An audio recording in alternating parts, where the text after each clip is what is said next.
Bonjour à vous tous et à chacun. 8 jours après la fête de Pentecôte, nous célébrons la Sainte Trinité.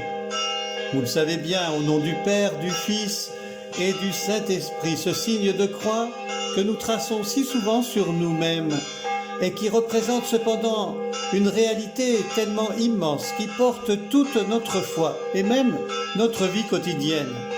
Et nous sommes dans le beau petit village de Massugas, blotti dans la campagne de notre pays foyen. Et nous entendons joyeusement sonner ces cloches. Pourquoi donc à Massugas?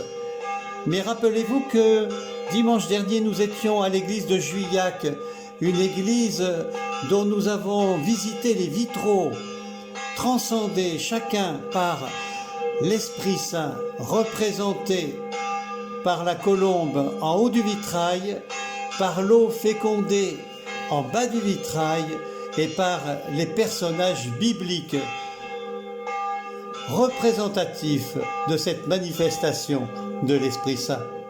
Eh bien, dans l'église Notre-Dame de Massugas, la même vitrailliste, une douzaine d'années plus tard, a composé 4 beaux vitraux représentatifs aussi de la manifestation de l'Esprit Saint, mais qui nous rejoignent davantage, avec beaucoup plus de finesse pour représenter la colombe de l'Esprit Saint et le rayon de lumière qui traverse chaque vitrail et qui nous montre le mouvement de la vie trinitaire.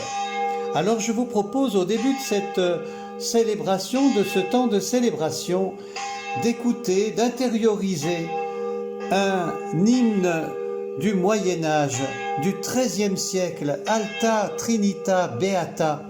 Cet hymne est une prière, haute et sainte Trinité, en nous toujours adorée, glorieuse Trinité, merveilleuse unité, vous êtes la manne salvatrice et tout ce que nous pouvons désirer.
Eh bien, en guise de salutation spirituelle pour ce temps de prière et de méditation, voici la lecture de la deuxième lettre de saint Paul apôtre aux Corinthiens qui nous est proposée au chapitre 13e.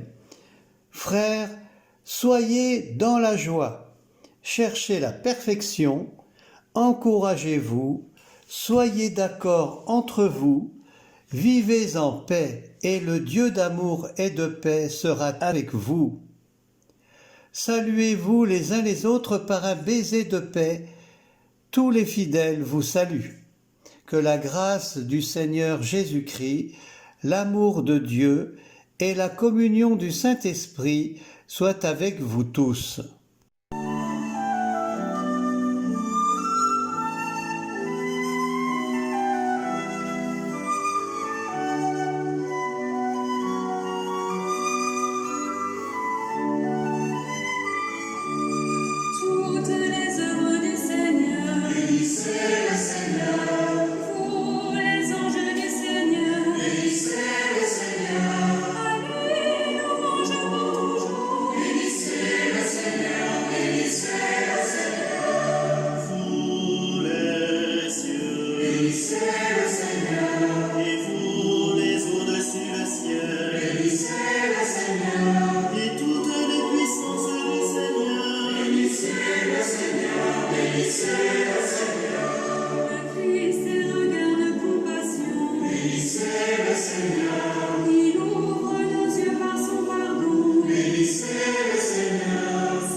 Eh bien, après cette louange universelle, je vous propose de recevoir l'évangile de cette fête de la Sainte Trinité. Cet évangile est tiré de celui de l'apôtre Jean au chapitre 3. Dieu a tellement aimé le monde qu'il a donné son Fils unique, afin que quiconque croit en lui ne se perde pas, mais obtiennent la vie éternelle. Car Dieu a envoyé son Fils dans le monde, non pas pour juger le monde, mais pour que par lui le monde soit sauvé. Celui qui croit en lui échappe au jugement, celui qui ne croit pas est déjà jugé du fait qu'il n'a pas cru au nom du Fils unique de Dieu.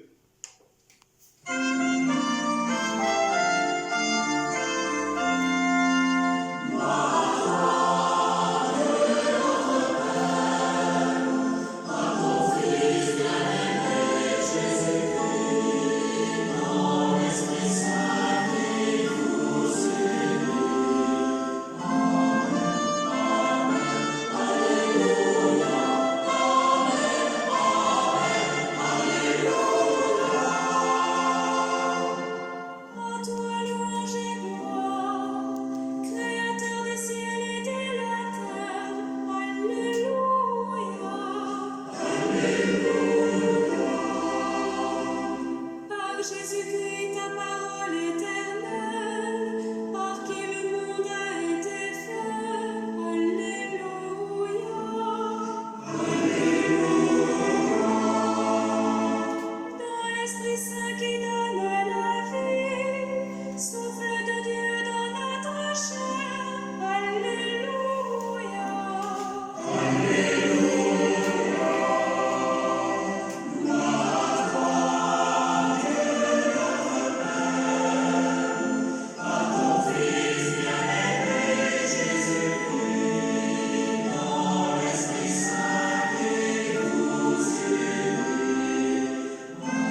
la Trinité, même la Sainte Trinité, quel mot! Quelquefois, même, on ne se pose plus du tout la question, parce que même laïquement, on emploie ce mot, une Trinité, bon, 3 personnes, mais c'est un mot difficile à comprendre. Ce mot Trinité, il est étrange. Il n'existe pas dans la Bible, ni dans l'Évangile. Il a été inventé par des théologiens pour rendre compte d'un seul Dieu en 3 personnes, comme on le dit, couramment, vulgairement, car le Père, le Fils et l'Esprit Saint ne sont qu'un seul Dieu.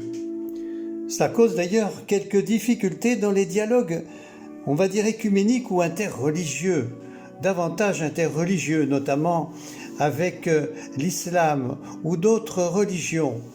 On dit qu'on aurait 3 dieux, mais non, il s'agit d'un Dieu en 3 personnes. C'est très long à expliquer pour une homélie. Cependant, je vous propose, pour mieux découvrir ce terme et lui échapper en quelque sorte, pour en vivre de tout son dynamisme, de faire ce chemin, comme je le disais tout à l'heure, avec les vitraux de l'église Notre-Dame. Ces vitraux nous présentent tout d'abord la Vierge Marie, en somme la Nativité. Elle nous présente l'enfant Jésus, le point crucial de nos vies, la rencontre entre la vie divine et notre humanité. Et regardez comme ce vitrail est plein d'humanité, regardez comme la vitrailliste a évolué dans son dessin et comme l'on voit bien traverser ce rayon de l'Esprit Saint. Et ce Jésus grandit, et ce deuxième vitrail que vous voyez est la pêche miraculeuse. Tout le mystère de l'Évangile se révèle à nos yeux à travers ses couleurs et ses actions. Ses disciples, les pêcheurs, qui seront des pêcheurs d'hommes, leur dira Jésus, sont là et tirent laborieusement le filet plein de poissons. Et vous voyez au-dessus de Jésus la voilure du bateau qui est rouge, qui représente son destin, cette mort sur la croix. Et puis toute cette luminosité, cet esprit qui traverse le vitrail, qui anticipe déjà sur la résurrection. Après quoi, vous pouvez découvrir un autre vitrail justement qui se rapproche tout à fait de notre vie, un saint très populaire, de plus en plus populaire d'ailleurs, Saint François d'Assise, un très beau vitrail qui nous le représente avec plein de symbolisme.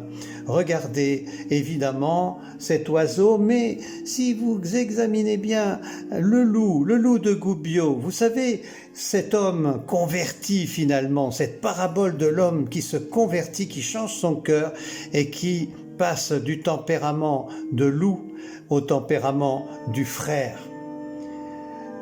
Saint François d'Assise a prié la Trinité. Toute son action, tout le don de lui-même, toute sa pensée, toute sa prière sont empreints de la Trinité, la vie trinitaire, le mouvement trinitaire du Père, du Fils et de l'Esprit Saint. Écoutez-le, Dieu tout-puissant, éternel, juste et bon. Par nous-mêmes, nous ne sommes que néant et pauvreté, mais toi, à cause de toi-même, donne-nous d'agir selon ta volonté, telle que nous la connaissons, et de vouloir toujours ce qui te plaît. Ainsi, nous deviendrons capables, intérieurement purifiés, illuminés et embrasés par le feu de ton Saint-Esprit, de suivre les traces de ton Fils, notre Seigneur, Jésus, le Christ, et par ta seule grâce, de parvenir jusqu'à toi très haut, qui, en Trinité parfaite et très simple unité, vit et règne et reçoit toute gloire, Dieu Tout-Puissant, dans tous les siècles des siècles. Amen.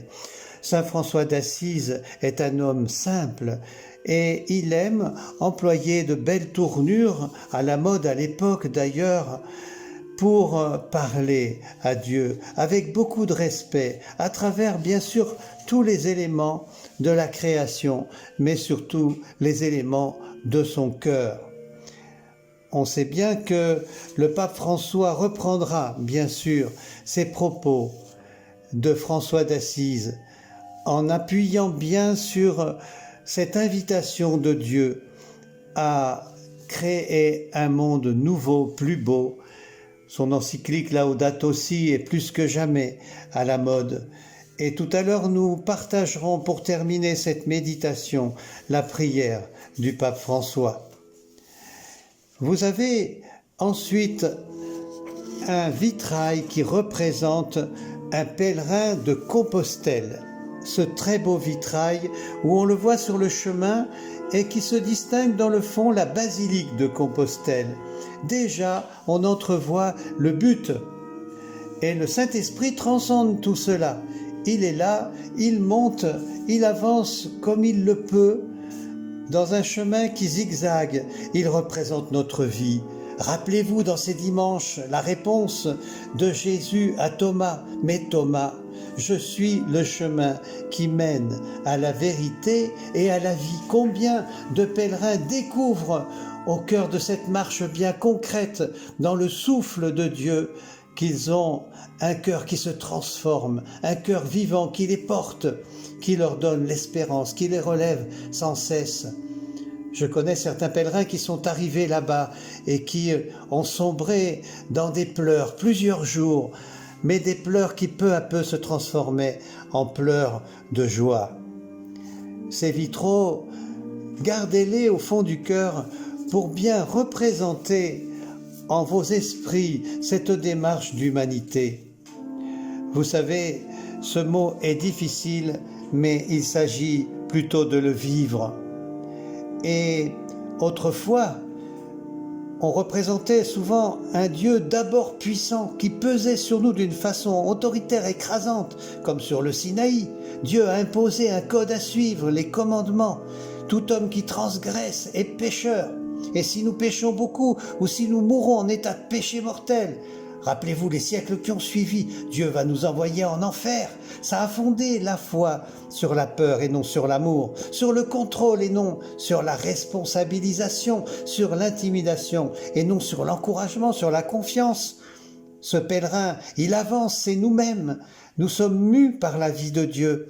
Nous sommes soutenus aussi dans notre humanité par la présence, la parole de Dieu faite chair en Jésus. Le péché, c'est pourtant que rien d'autre que de passer à côté de notre chemin de vie, de notre bonheur, de notre épanouissement. Et ce qui définit Dieu, c'est plutôt sa nature trinitaire. Donc, vous comprenez mieux, n'est-ce pas? Nous sommes, nous aussi, des êtres de relation comme Dieu, faits pour aimer, pour rentrer dans la communion. Et finalement, le péché, c'est rater son chemin de vie, qui est l'amour. L'enfer, c'est réussir son chemin de mort, qui est l'isolement.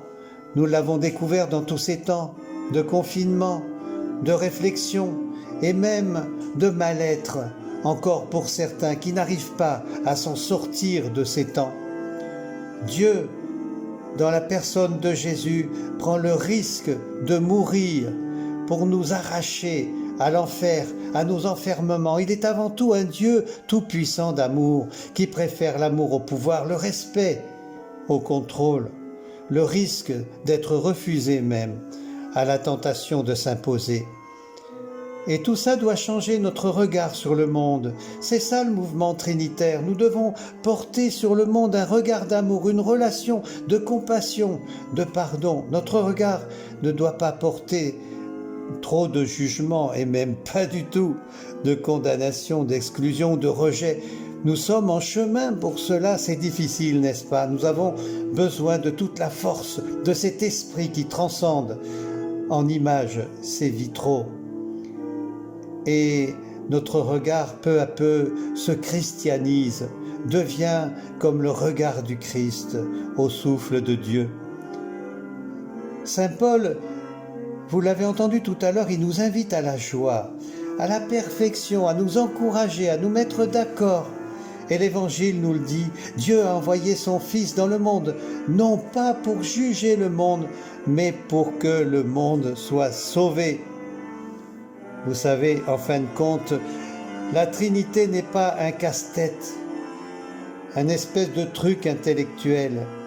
Il est un don mutuel dans l'amour. Voyez, un amour du Père envers le Fils, du Fils qui se donne au Père en allant jusqu'à la croix, un amour du Père et du Fils dans l'Esprit. Eh bien, je vous le donne en 1000. Pour moi, en tout cas, et je le partage avec vous, la Trinité, c'est pas 3, mais le calcul est mauvais, c'est 4, voyons. Puisque Christ a pris notre chair, et qu'en lui nous sommes ressuscités, nous sommes présents au cœur de la vie de Dieu, humainement, mais humainement ressuscités, comme nous le partagions dimanche dernier à la fête de la Pentecôte. Alors, méditons avec le pape François quelques phrases justement de sa prière. Dieu est un Père révélé dans le Fils et par l'Esprit Saint totalement, et aussi un mystère, un dévoilement qui ne cesse de se dire pour chacun et chacune d'entre nous. Qu'avons-nous découvert du secret de Dieu alors, lui qui vient à notre secours lorsque nous l'invoquons? Chaque fois que nous faisons le signe de la croix, nous nous approchons du grand mystère de la Trinité, qui est un mystère d'amour. Alors pour terminer, c'était tentant pour moi de vous redire la phrase, vous savez, de saint Hilaire de Poitiers. Rappelez-vous, saint Hilaire le théologien, lorsque nous sommes allés à Soussac, puis Sainte-Radegonde, rappelez-vous. Elle est un cadeau pour nous, le 4e de la Trinité. Fais, ô Seigneur, que je reste toujours fidèle à ce que j'ai professé dans le symbole de ma régénération, lorsque j'ai été baptisé dans le Père, dans le Fils et dans l'Esprit Saint. Fais que je t'adore, notre Père, et en même temps que toi, que j'adore ton Fils.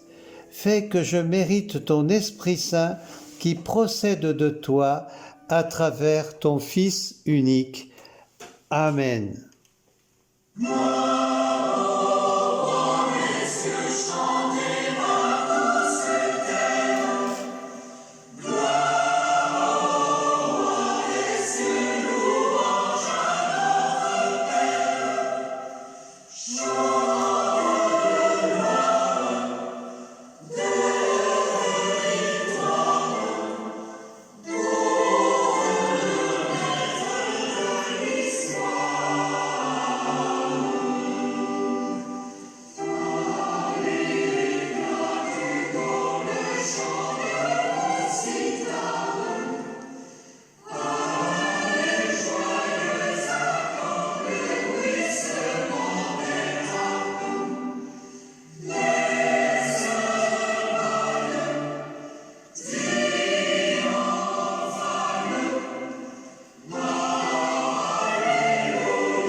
Eh bien, frères et sœurs, je vous invite maintenant à quitter le coteau de Massugas pour, ayant traversé la Belle Dordogne, remonter sur le coteau de Véline.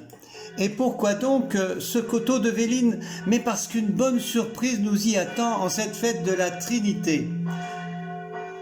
Une magnifique fresque exceptionnelle qui est peinte dans le cœur de cette église Saint-Martin de Véline et qui va nous être révélée par le Père Joseph au cours de sa méditation.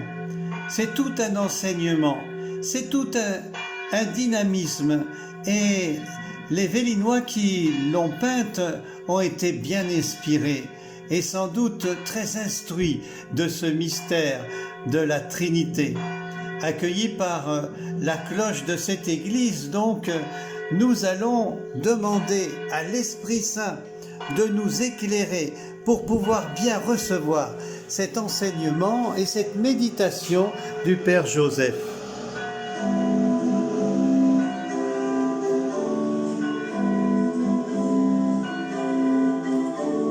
Souffle imprévisible, vent qui fait revivre,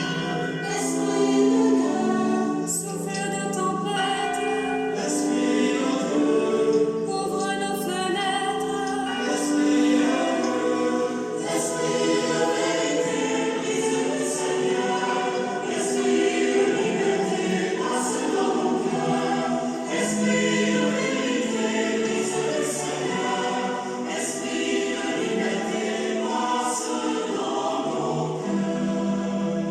source de sagesse, puits de la tendresse, source pour ton peuple, coulant nos demeures,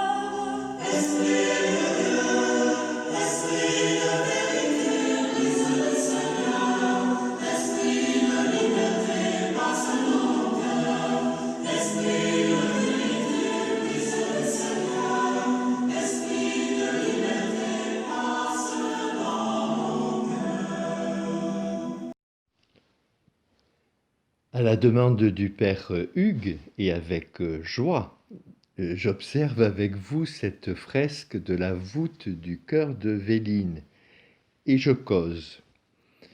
Au centre, Deus, Dieu, centre auquel sont reliés par le verbe être, est, les trois personnes de la Trinité, le Père, le Fils, le Saint-Esprit.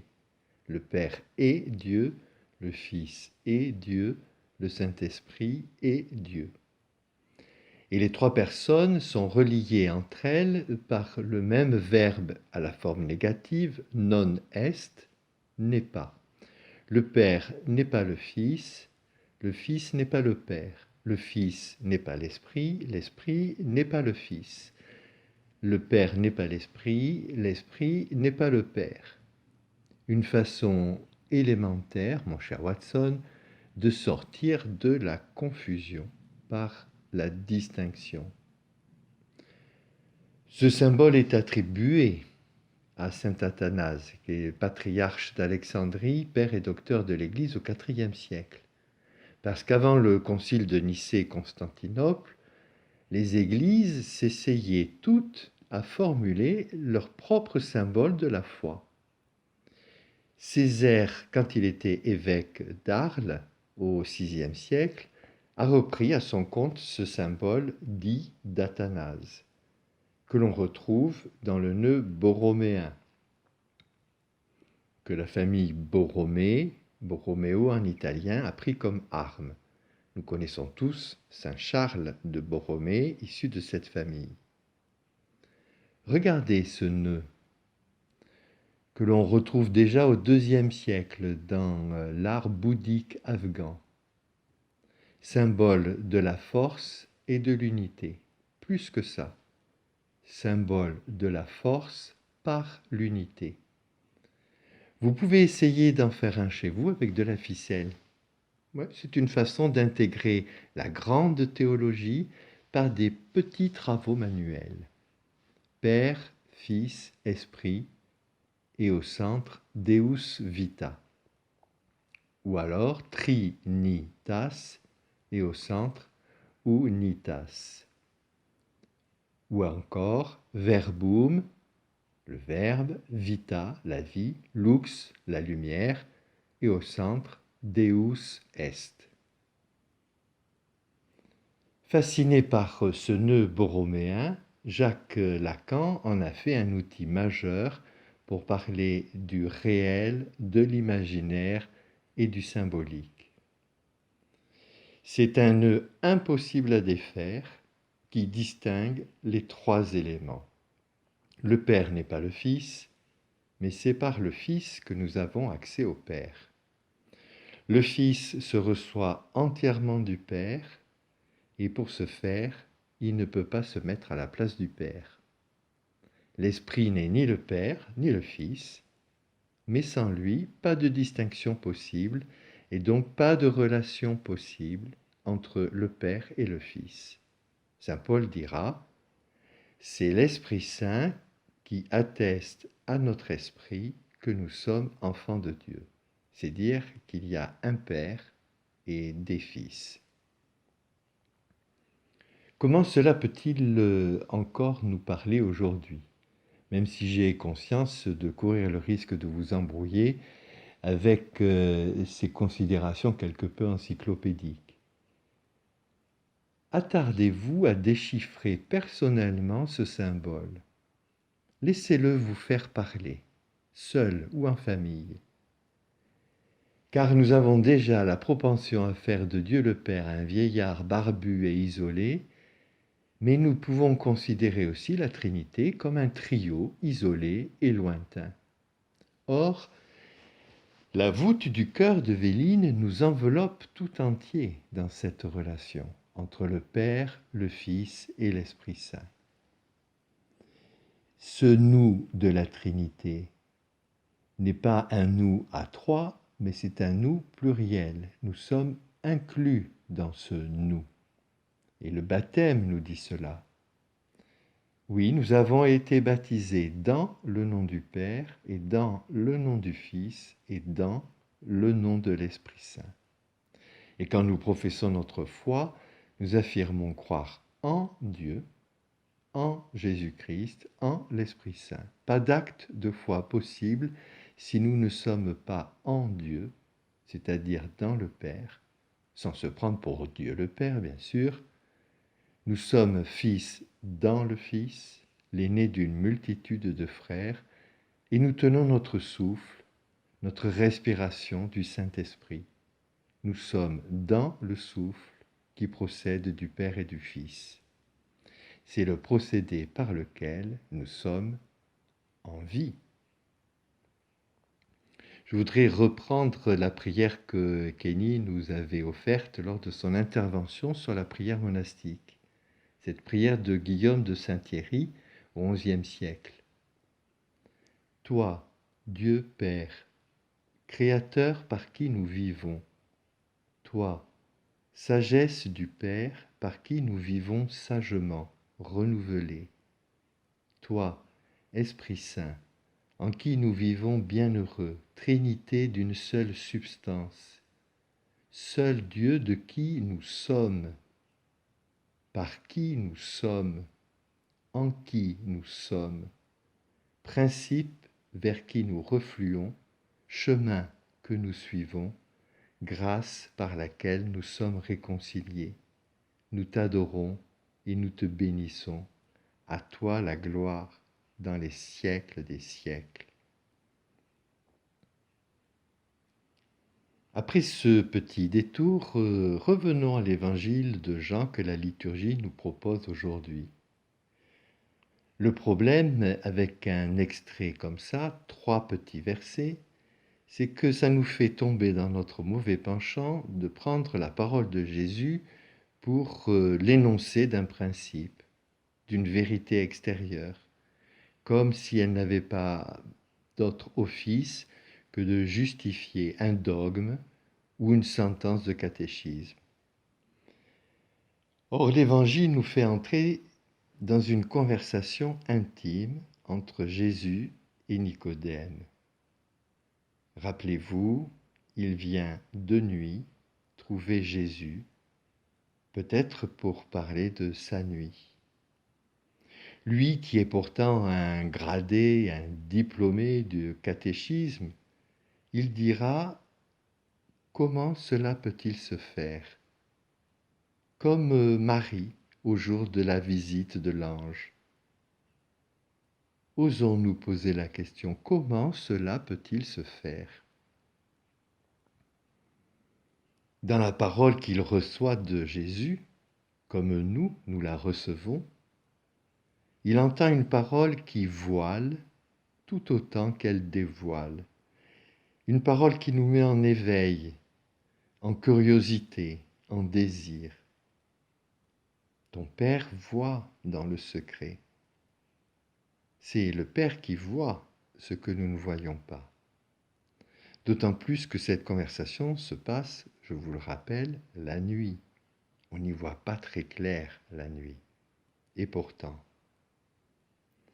nous ne voyons pas, mais nous entendons celui qui nous parle. Et c'est l'oreille de notre cœur qui se réjouit d'entendre celui qui nous parle. Dieu a tellement aimé le monde qu'il a donné son Fils. Le Père n'a pas seulement donné la vie à son Fils, il a donné son Fils. Et en nous donnant son Fils, il nous donne, c'est un don, il nous donne d'être fils. Telle est la vie, selon Jésus. C'est la vie, il n'y en a qu'une. Nous qui sommes si attachés à la qualité de vie, ne négligeons pas cette qualité de vie qu'on appelle éternelle. C'est-à-dire qu'elle dépasse les limites du temps et de l'espace dans lesquels nous nous percevons. C'est la vie dans nos vies. C'est nos vies pour la vie. Il n'y en a qu'une. C'est en reconnaissant cette vie que nous pouvons discerner, juger, c'est-à-dire avoir du jugement sur tout ce que le monde est capable de produire comme s'il était lui-même à l'origine de la vie.